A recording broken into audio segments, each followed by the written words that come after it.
Is this a joke? What?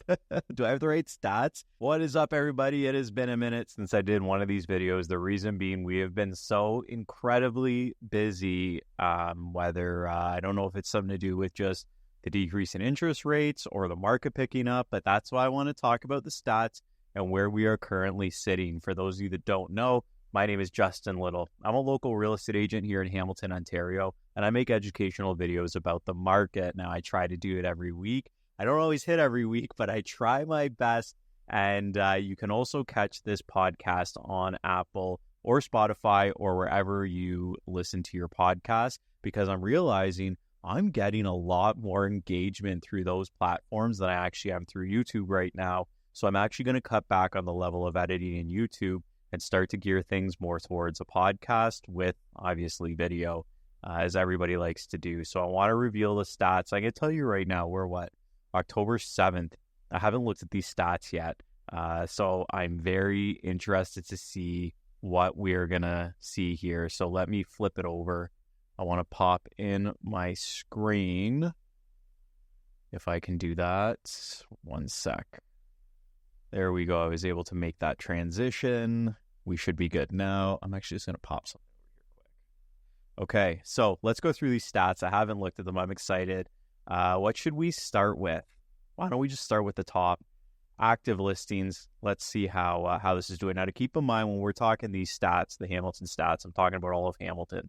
So it's Ancaster, Waterdown, Flamborough, Glanbrook, Stony Creek, Hamilton, Mount Hope, all of our sub areas. And it's just residential. So this isn't including commercial. And this is strictly speaking to sales, so not leases. So let's look at this. So this is the 10-year history. Let's get the chart up. I don't like this chart. Let's go to data. Okay. So September, total active listings at the end of September, 2,254. When was the last time in 10 years we had that many listings? We haven't had so we had over 2,000 listings in July of this year, but we haven't had over 2,000 listings. I'm going back as far as 2014, and we don't have anything here. So this is the highest amount of active listings we've had in Hamilton in over 10 years. So what does that tell us about the market? Lots of inventory out there. If you're a buyer, this could be a good time to buy because you have a lot of options. Imagine when you were looking, say, even January of 2022, when things were really hot, 253 listings. We have literally like almost 10 times more listings on the market right now than we did at the peak. Let's move on to the average sale price. So we know we have more listings. What do you guys think the sale price has done? Let's see. The sale price, no way. Sale price was almost identical in August and September. 805,000. It didn't move. So prices didn't go up. We did have, it looks like July, they dipped down to 790, but since July, jumped up to 805,000, and then September, 805,000. So even though we have the highest amount of listings we've had in 10 years, we did see prices increase. I mean, they're up since January this year, and they've sort of fluctuated up and down a little bit, but we're at 805,000 2 months in a row. That's a steady market. That's a very steady market. But what does this mean? I guess if you're a seller, you need to take into consideration the prices haven't really shot up the way you may have anticipated they have. And I mean, if you're comparing to what your neighbors sold last year or 2 years ago, chances are your house hasn't gone up that much in value. If you're a buyer, great time to buy. This is a very stable market.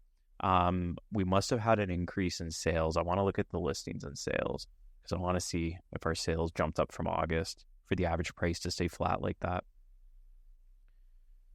Okay, what's going on here? How are these sales identical? Is this a joke? What? Do I have the right stats? The 439 sales in August and 439 sales in September. This is crazy. Identical sales, identical price. We've had like an identical market for the last 60 days. This is wild to me. However, we did have a lot of listings come onto market, 1,351, which outpaced August, which was only 960, so significantly more than August. But you can see August was very slow time to list. Apparently, everybody was waiting till September. Is that the highest we've had listed in 1 month? 1,350. Let's go back 10 years.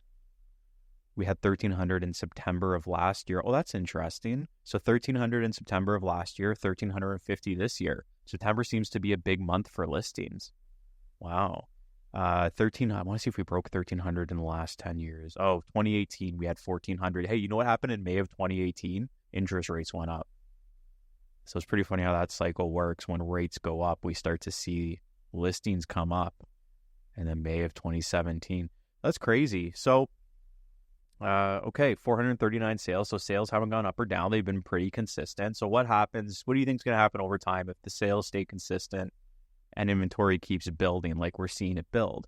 Eventually, we're going to have to see the prices come down, but the price seemed to stay the same around that 805,000. Let's look at days on market. So I have two numbers here because I like to track two numbers. 60 days is the cumulative days on market. So 60 days is the average from when a house lists till when it sells. And then my system also has days on market, which is 40. So what's the difference between cumulative days on market and days on market? Well, days on market is how long the current listing was on the market. So say a house listed in, 3 months ago. They had it up for 2 months, and then they took it off the market, and then they relisted it for another month, and it sold. It would show that days on market is the 1 month. However, the cumulative would be 3 months because it was actually on the market for 3 months. So they both kind of tell us different things. Like the cumulative days on market being 60, to me, that is the true days on market because that is actually how long it is taking a house to sell. That's not factoring in, the price reductions and all that. This is from day one that it ever hit the market until it sold. It's 2 months. Now we're at 40 days, and that's how long it is taking a listing when it's listed just one time and sold. So that's not taking it off and putting it back on. This could be the final variation of that listing on the market before it's sold, but that does go to show that if you are in the right price range, you'll typically sell in about 40 days. If you're not in the right price range, we can say it go up to 60. But 40 days is up from 34, 28, 20. So it's actually come up quite a bit, not almost double, but close to it since March or April. Our days on market has slowly been increasing. So days on market will extend, especially as you start to see more listings hitting the market. We don't see sales increasing, which again, I'm shocked that the average price has stayed the same. Let's look at my favorite stat last but not least, months of inventory.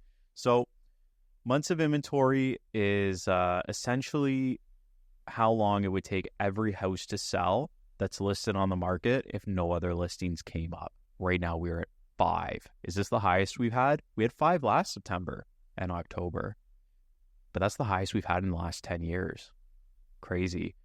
So 5 months of inventory, a simpler way to break that down, only 1 out of 5 houses is selling right now. So if you're somebody thinking of listing, you have a 20% chance of selling.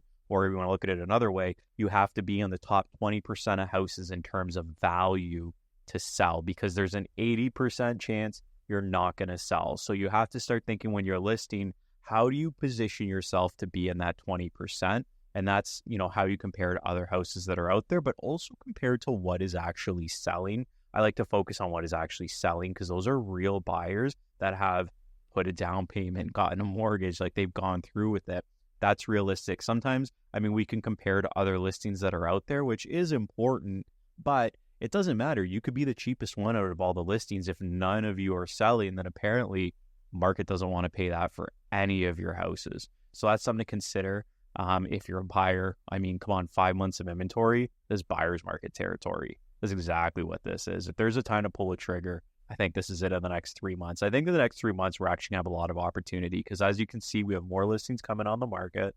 Sales didn't increase. Average price is kind of hovering.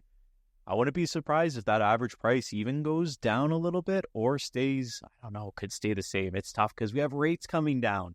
So it's kind of this perfect storm of where, rates could be coming down over the next few months. We have some changes to the CMHC rules, to how much you can qualify for.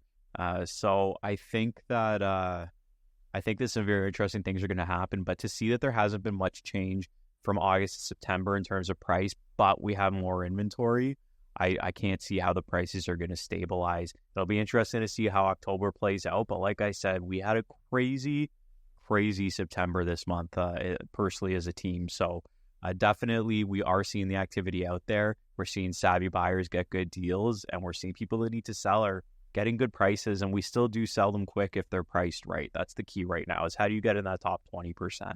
That's something to think about, whether you're talking to another agent or you're calling us in and thinking about what it's worth.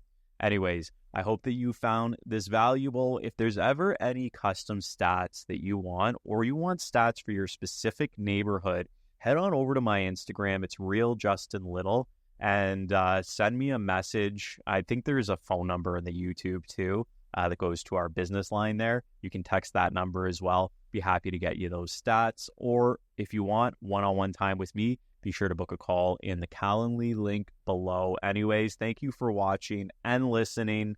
I will talk to you guys again soon.